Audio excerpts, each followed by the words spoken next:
Muito bem, então voltando aqui no nosso módulo 2 dos sistemas de medição, dando continuidade com a segunda aula sobre instrumentos e sistemas de medição, vamos falar um pouco da composição desses sistemas, né? Em geral, esses instrumentos ou sistemas de medição eles vão possuir três princípios funcionais básicos, né? E estrutura muito similar. Eu tenho sempre um transdutor, né, que vai fazer a conversão de uma grandeza qualquer física em outra a qual eu possa realizar aí a medição. Eu tenho um processamento de sinais, né? Então, do transdutor eu processo os sinais que vêm desse transdutor, né, que vai me passar uma informação sobre essa grandeza convertida, e aí eu tenho que transformá-la em algo físico palpável para a minha leitura. Então eu processo sinais e aí por fim realizo uma leitura, uma indicação, né? Ou mesmo um registro da informação proveniente dessa grandeza que foi então convertida, processada e exibida. Muito bem. Então o transdutor, sendo o contato do meu instrumento com a grandeza que eu quero medir, né, ele sofre algumas influências individuais, como problemas de contato, né, seja contato térmico, elétrico, magnético, deformação, ele pode sofrer deformação, ele pode sofrer vibração, temperatura, efeitos eletromagnéticos, né? Então o transdutor deve apresentar algum tipo de compatibilidade eletromagnética, entre outros. Passada aí a conversão da grandeza que eu quero medir para um sinal, normalmente elétrico, que eu preciso tratar, amplificar e processar, nesse estágio eu também tenho influências individuais, como a exatidão desse meu processo, dessa minha amplificação, né? Ou, por exemplo, linearidade do meu amplificador, né?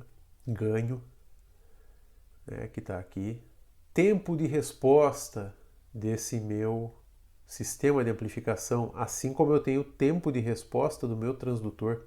Muitas vezes eu tenho um grande sistema de tratamento de sinais, né, todo poderoso, mas o meu transdutor, né, a minha realidade na física, ela não corresponde a essa realidade do sistema de aquisição de dados ou de processamento de sinais. Tá? Vai sofrer influências de temperatura, também de compatibilidade eletromagnética, como já falamos, ganho, relação sinal-ruído, que é o problema dos processos, dos processamentos de sinais, dentre outros.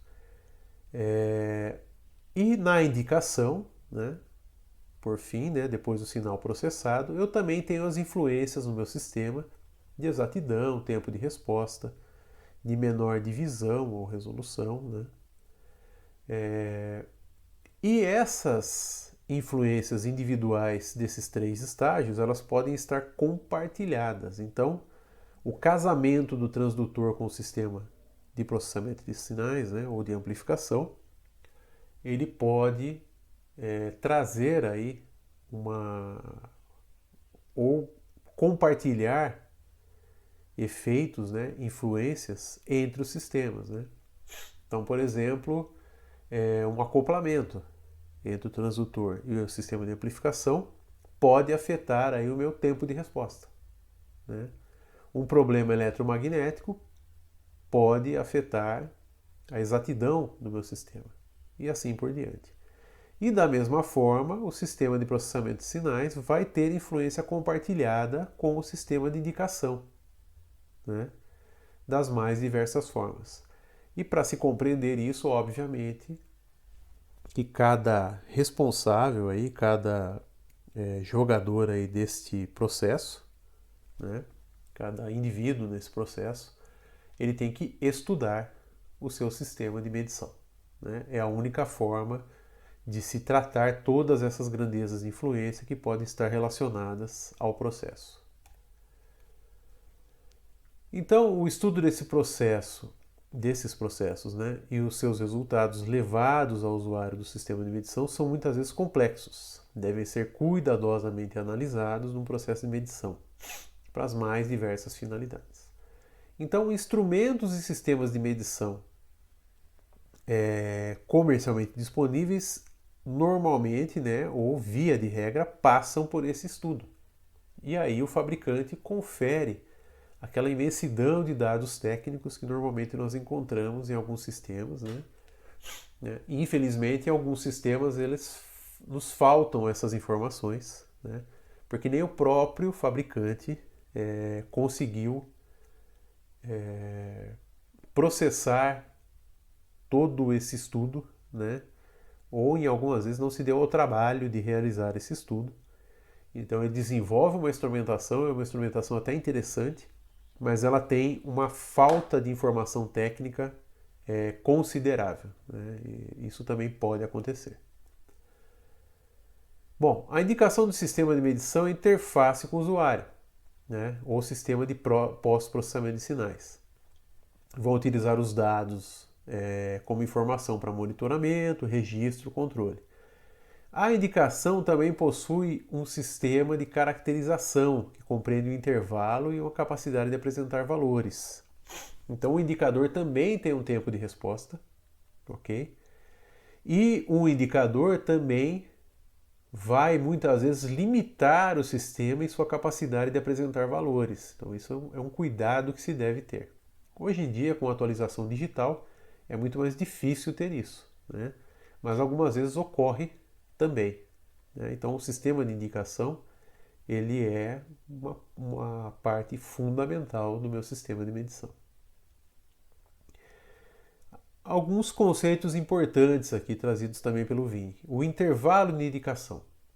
O que ele é? Ele é o conjunto de valores compreendidos entre duas indicações extremas. Então eu tenho ali dois extremos em uma faixa, né, ou em uma escala, como algumas pessoas gostam de dizer.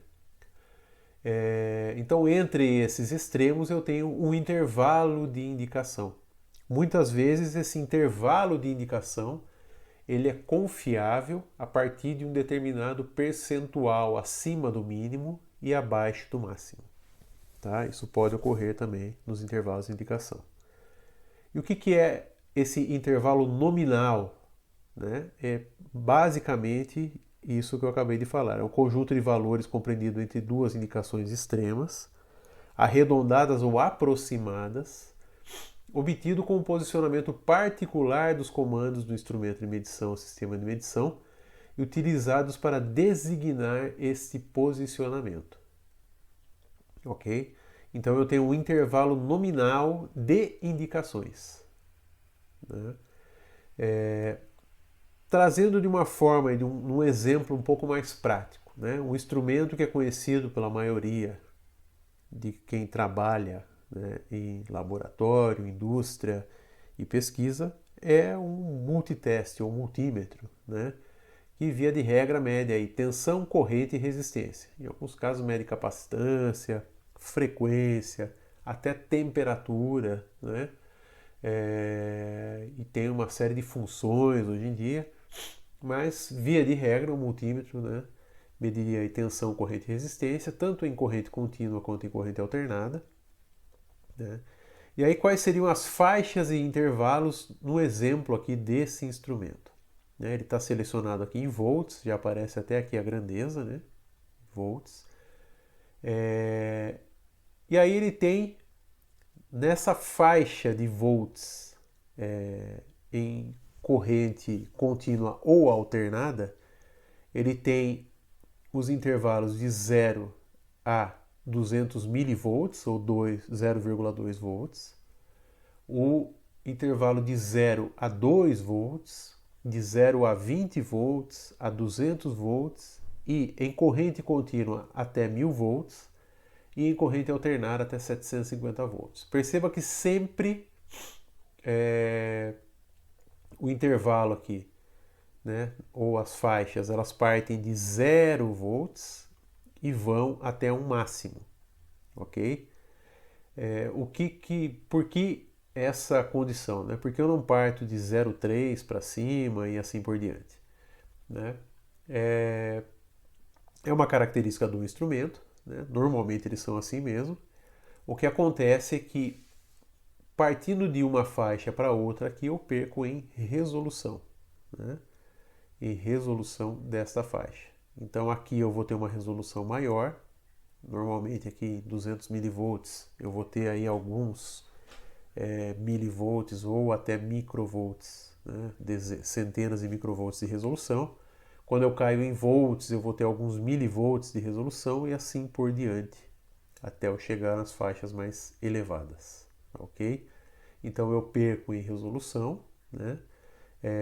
Obviamente que a minha exatidão se altera, ok? A minha classe de exatidão vai mudar aqui, né? Mas isso é mais para representar então essas faixas, ok? E alguns instrumentos mais antigos, analógicos ou até alguns digitais, medir nos extremos da faixa nos confere piores exatidões, ok? Ou inclusive maiores dispersões, tá? Mas isso aí depende da análise técnica do estudo que o fabricante fez sobre a instrumentação. Então, falando aí em resolução, que é um ponto que a gente está tocando aqui nessa aula, o que é essa resolução, né? É a menor variação da grandeza medida que causa uma variação perceptível na indicação correspondente, ok? Então, qual é a menor variação nessa grandeza que eu estou medindo capaz de, vamos dizer assim, excitar o meu instrumento e fazer com que ele perceba essa variação, né? Em alguns casos, nós podemos ter resolução da ordem ou igual a uma divisão do sistema de medição, né? Normalmente, nos instrumentos digitais, isso vai ocorrer, né? Então, a sensibilidade ela está associada a uma menor divisão ou um dígito, ok? Em alguns casos, 2 dígitos, né? Quando a resolução, ou seja, essa sensibilidade, ela não é tão alta, então o instrumento apresenta 2 dígitos. Muitas vezes na conversão analógica digital, se eu utilizar um conversor poderoso, eu posso ter aí N algarismos significativos aí, N valores aí depois, ou N dígitos, né? Mas muitas vezes essa indicação é incompatível com a sensibilidade do meu arranjo transdutor e sistema de processamento de sinais.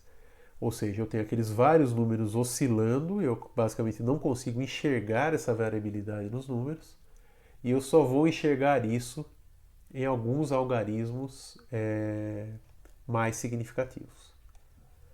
Bom, então no sistema digital, né, um exemplo aqui, se o meu mensurando oscila aqui de forma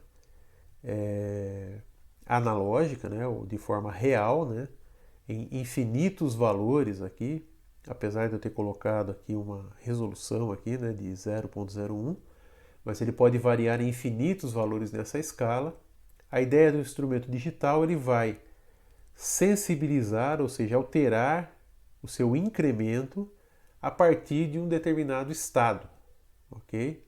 Então, naquele estado ou naquele limite da grandeza, né, é que ele altera um degrau do seu incremento digital.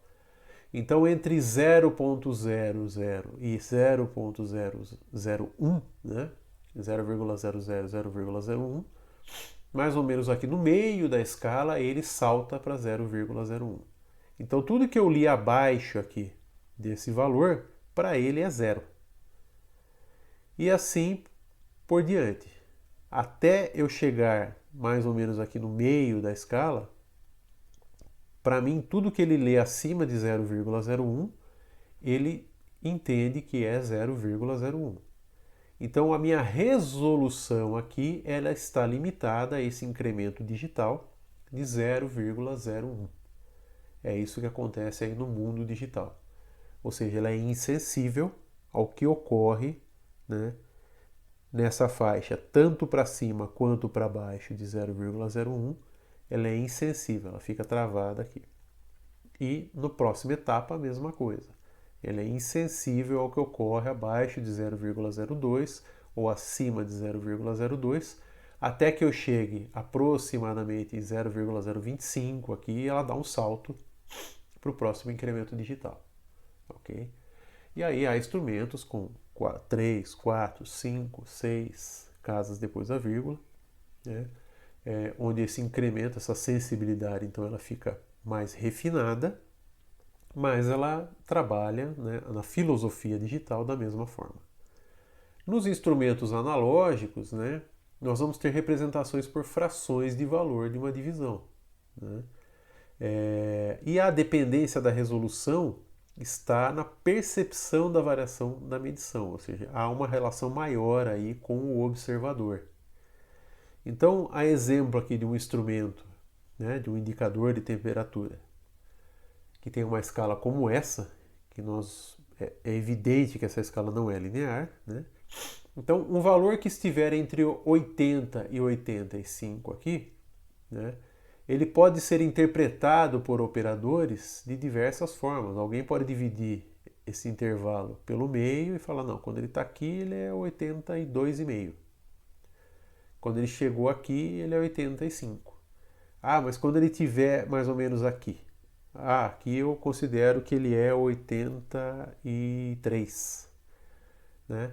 Então, aí há a boa prática do observador, né, dividir essas unidades e fazer uma interpretação. Então aqui entre 40 e 50, né, com um ponteiro desse tamanho, aí depende também da espessura do ponteiro. Aí aqui entra o erro de paralaxe, né, que é a visualização no ângulo correto em relação ao indicador, né, ao visor. E outras boas práticas, né, para que se faça uma boa medição, né? Mas então a resolução, num caso aqui hipotético como esse, de um instrumento analógico, ela tem relação direta, como dito anteriormente, com o observador, ok? Bom, por enquanto é isso, e aí nos vemos na próxima aula falando mais sobre sistemas de medição. Obrigado.